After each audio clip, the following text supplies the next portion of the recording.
Vedä päivä 11.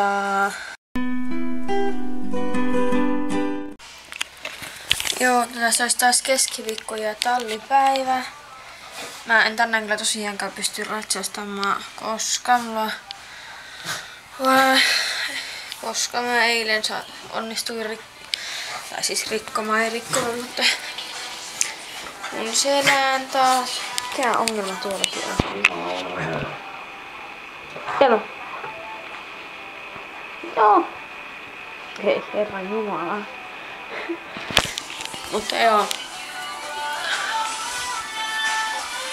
Mulla on täällä popitukset.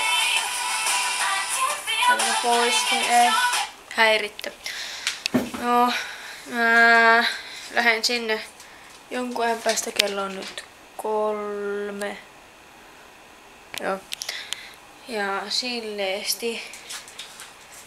Tänään sitten mä luen uskonnon kokkeeseen ja sillä tavalla. Se, koska mä en oo taaskaan lukenut siihen yhtään. Mitä nää katot sieltä? Mitä nää kyylät? Mitä nää kyylät? Nuutil! Heitä.